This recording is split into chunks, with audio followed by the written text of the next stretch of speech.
नमस्कार दर्शक मित्रों, आस्था मैगजीन.न्यूज में मैं रेणुका पांगरकर आप सबका स्वागत करती हूँ। तो चलिए बढ़ते हैं आज के समाचार की ओर। पूरे देश में गर्मी मार्च से ही अपना कहर बरपा रही। मैदानी इलाके तो छोड़िए, अक्सर ठंडे रहने वाले पहाड़ों में भी टेम्परेचर सामान्य से 7 से 8 डिग्री ज्यादा बना हुआ है। मार्च में ही घरों में एसी कूलर चल गए हैं और बाहर लू चल रही है। वैज्ञानिक समय से पहले आई इस गर्मी का कारण राजस्थान में बने एंटी साइक्लोन को बता रहे हैं। बारिश के भी आसार नहीं दिख रहे हैं। रूसी हमले में अब तक 143 बच्चों की मौत, 216 घायल। यूक्रेन को 2 हिस्सों में तोड़ना चाहते हैं पुतिन। 33 दिन से यूक्रेन और रूस के बीच जंग जारी है।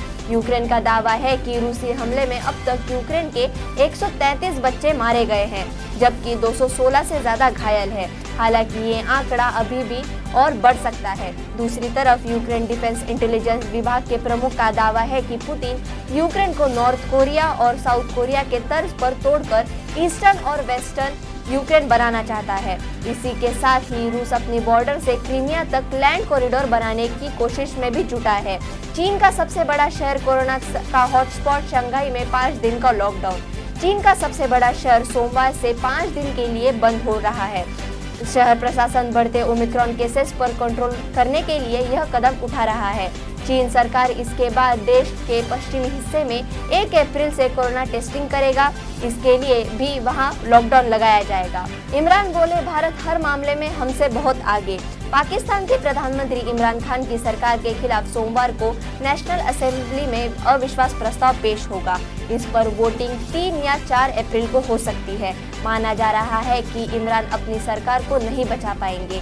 करीब 39 सांसद उनका साथ छोड़ चुके हैं। संसद में वोटिंग से पहले इमरान ने इस्लामाबाद में एक चुनावी रैली की। दावा 10 लाख लोगों के पहुंचने का था, नजर 1 लाख से भी कम आए। रैली में कई मुद्दे का जिक्र किया गया, इमोशनल कार्ड भी खेला गया। कहा, जान जाए या हुकूमत, मैं मुस्लिमों को माफ नहीं करूंगा। अपोजिशन के 3 चूहे मुल्क को लूट रहे हैं। भारत में सड़कों पर रह रहे बेघर बच्चों की स्थिति पर बात करते हुए कानूनगो ने कहा कि सड़कों पर रह रहे बच्चों के लिए वेब पोर्टल बाल स्वराज्य बनाया गया है, जहां उनकी जानकारी अपलोड की जा सकती है और उन पर नजर रखने के साथ उनके पुनर्वास के लिए कार्य किया जा सकता है। उन्होंने अफसोस व्यक्त करते हुए कहा कि राज्य उतने प्रभावी तरीके से काम नहीं कर रहे हैं। हम यथाशीघ्र काम करना चाहते हैं। राज्यों पर यह कार्य तत्काल करने के लिए दबाव डालना चाहिए। इजराइल में ISIS का आतंकी हमला, 2 पुलिसकर्मियों की मौत। इजराइल में बड़ा आतंकी हमला हुआ है। ISIS के 2 आतंकियों ने पुलिसकर्मियों को बनाया निशाना, जिसमें 2 पुलिसकर्मियों की मौत हो गई है, जबकि कई घायल बताए जा रहे हैं। जानकारी के मुताबिक यह आतंकवादी हमला उस वक्त हुआ जब अरब के 4 विदेश मंत्री और अमेरिकी विदेश मंत्री एक महत्वपूर्ण मीटिंग के लिए दक्षिणी इजराइल में एकत्र हो रहे थे। आज और कल भारत बंद, बैंकिंग, इंश्योरेंस से लेकर ये सारी सेवाओं पर पड़ेगा असर। सेंट्रल ट्रेड यूनियनों के संयुक्त मोर्चे ने केंद्र सरकार की नीतियों के खिलाफ आज और कल देशव्यापी बंद का आह्वान किया है। बंद की वजह से 2 दिन बैंकों का कामकाज भी ठप रह सकता है, क्योंकि अखिल भारतीय बैंक कर्मचारी संघ ने बंद को अपना समर्थन दे दिया है। ट्रेड यूनियन सरकार की कुछ नीतियों को तुरंत बदले जाने की मांग कर रही है। ट्रेड यूनियनों का कहना है कि सरकार श्रम संहिता को खत्म करे, किसी भी तरह के प्राइवेटाइजेशन को तुरंत रोके, राष्ट्रीय मौद्रीकरण पाइपलाइन को खत्म करे और मनरेगा के तहत मजदूरी आवंटन को बढ़ाए और ठेका श्रमिकों को नियमित करे। 3 दिवसीय दौरे पर भारत आएंगे नेपाली प्रधानमंत्री शेर बहादुर देउबा। रूस और यूक्रेन के बीच चल रहे युद्ध को आज 33 दिन हो चुके हैं। दोनों देशों के बीच अभी तक सुलह नहीं हो पाई है। वहीं इसी बीच तुर्की के राष्ट्रपति रेसेप ताइप एर्दोगन सोमवार को यूक्रेन और रूस के बीच शांति वार्ता को आगे बढ़ाने के तरीके पर चर्चा करने के लिए 1 घंटे की कैबिनेट बैठक की मेजबानी करेंगे। बंगाल विधानसभा में सत्ता पक्ष और विपक्षी पक्ष के बीच मारपीट, शुभेंदु अधिकारी समेत 5 भाजपा के MLA सस्पेंड। पश्चिम बंगाल विधानसभा में सोमवार को जमकर हंगामा हुआ। बजट सत्र के आखिरी दिन भाजपा विधायकों ने बीरभूम हिंसा पर चर्चा की मांग को लेकर ममता बनर्जी सरकार के खिलाफ नारेबाजी की। इसके बाद तृणमूल और भाजपा विधायकों में हाथापाई की स्थिति उत्पन्न हो गई। जानकारी के मुताबिक सदन में कार्रवाई के दौरान भाजपा विधायक मनोज टिग्गा और तृणमूल विधायक असित मजूमदार के बीच हाथापाई हुई, जिसमें असित मजूमदार घायल बताए जा रहे हैं और उनको हॉस्पिटल ले जाया गया। नेशनल हाईवे के टोल प्लाजा से फास्टैग सिस्टम हटेगा। अब GPS ट्रैकिंग से वसूला जाएगा टोल टैक्स।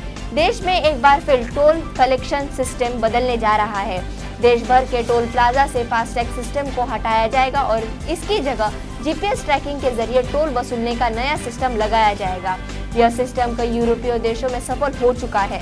अब इसे भारत में लाने की तैयारी चल रही है। इस सिस्टम को सैटेलाइट नेविगेशन टोलिंग सिस्टम कहते हैं। इसे लागू करने के बाद देश भर से टोल प्लाजा हटा दिए जाएंगे। भारतीय सेना की ताकत बढ़ी, मध्यम दूरी की सतह से हवा से मार करने वाली मिसाइल MRSAM का परीक्षण सफल। भारत ने आज ओडिशा के बालासोर के तट पर मध्यम दूरी की सतह से हवा में मार करने वाली missile MRSAM air defence system का सफल परीक्षण किया। Defence research and development organisation के अधिकारियों ने इसकी जानकारी दी। उन्होंने बताया कि यह प्रणाली भारतीय सेना का हिस्सा है। मिसाइल ने पूरी सटीकता के साथ टारगेट पर प्रहार कर उसको ध्वस्त कर दिया। गुजरात के आधे से अधिक जिले हो गए कोरोना से मुक्त। गुजरात में कोरोना को लेकर अच्छी खबर है। अब राज्य के 33 जिलों में से 18 कोरोना से मुक्त हो गए हैं। इन जिलों में एक भी एक्टिव केस नहीं रहा है, जबकि अन्य 15 जिलों में से अहमदाबाद, वडोदरा और गांधीनगर जिलों में ही 50 से अधिक कोरोना के उपचाराधीन मरीज रह गए हैं। 3 जिलों में सिर्फ एक मरीज रह गया है। राज्य में शनिवार की स्थिति में कोरोना के कुल 276 एक्टिव केस रह गए। इनमें से सबसे अधिक 61 केस अहमदाबाद जिले में है, वडोदरा जिले में 59 और गांधीनगर जिले में 52 केस रह गए हैं। वन रक्षक भर्ती परीक्षा जवाब वाली पर्ची के साथ पकड़ा गया परीक्षार्थी, पेपर लीक होने की चर्चा। गुजरात में रविवार दोपहर 12 से 2 बजे के दौरान राज्य भर में आयोजित की गई वन रक्षण वर्ग 3 की भर्ती परीक्षा का पेपर लीक होने की दिन भर चर्चा रही। महसाना के उन्नावा स्थित मीरा दातार सर्वोदय स्कूल नाम के परीक्षा केंद्र पर पेपर के सवालों के साथ उसके जवाब लिखी पर्ची सहित एक परीक्षार्थी को पकड़ा गया। यह खबर और जवाब लिखी पर्ची के सोशल मीडिया पर वायरल होते ही पेपर लीक होने की चर्चा ने जोर पकड़ लिया, क्योंकि पेपर के जवाब उसके सवालों के साथ लिखे थे। वह भी जिस स्कूल के परीक्षार्थी पकड़ा गया उस स्कूल के लेटर पेपर पर यह लिखे हुए थे। विपक्षी दल कांग्रेस व आम आदमी पार्टी के नेताओं ने पेपर लीक होने का आरोप लगाते हुए सरकार पर निशाना साधा। 31 मार्च तक जारी रहेगा गर्म हवाओं का कहर, मौसम विभाग ने किया अलर्ट। मौसम विभाग के अनुसार आने वाले 4 दिनों तक मौसम का ऐसा ही सितम बना रहेगा। सोमवार पूरे राज्य में लू के साथ अधिकतम तापमान 41 डिग्री सेल्सियस तक पहुंचने की संभावना है। वैज्ञानिकों द्वारा अगले कुछ दिनों तक गर्मी का प्रकोप तेजी से बढ़ने का अनुमान है। मौसम विभाग के वैज्ञानिकों ने पूर्वानुमान के अनुसार राज्य भर में 31 मार्च तक 25 से 35 किलोमीटर प्रति घंटा की रफ्तार से धूल भरी आंधी और लू चलने की संभावना जताई है। 2 साल बाद से फिर शुरू होने वाली है अमरनाथ यात्रा। अमरनाथ श्राइन बोर्ड ने इस बार अमरनाथ यात्रा की तारीख घोषित कर दी है। अमरनाथ यात्रा 30 जून से प्रारंभ होकर 11 अगस्त तक चलेगी। यात्रा कुल 43 दिनों की होगी। यात्रा की तिथि घोषित होने के बाद शहर के शिव भक्तों में उत्साह का माहौल है। शिव भक्त लंबे समय से यात्रा की तिथि घोषित होने का इंतजार कर रहे थे। 2 साल बाद इस बार अमरनाथ यात्रा की उम्मीद जागी है। तिथि की घोषणा के साथ ही पंजीयन भी शीघ्र होने की उम्मीद है। पंजाब की भगवंत मान सरकार का एक और बड़ा फैसला, प्रदेश में राशन की होगी डोर स्टेप डिलीवरी। पंजाब की भगवंत मान सरकार लगातार एक्शन में दिखाई दे रही है। पंजाब में आम आदमी पार्टी की सरकार आने के बाद से लगातार बड़े फैसले लिए जा रहे हैं। रोजगार भ्रष्टाचार विरोधी हेल्पलाइन नंबर हो या फिर विधायकों के पेंशन फॉर्मूले के में बदलाव, मान लगातार सुधार के लिए अहम फैसले लिए जा रहे हैं। इसी कड़ी में सोमवार को एक बार फिर मान सरकार ने बड़ा फैसला लिया है। अब राशन को लेकर मुख्यमंत्री भगवंत मान ने अहम निर्णय लिया है। प्रदेश में राशन की डोर स्टेप डिलीवरी होगी। ऐसे ही समाचार और देश विदेश की खबरों को सुनने के लिए हमारे आस्था magazine.news को लाइक करें, शेयर करें और सब्सक्राइब करें। धन्यवाद।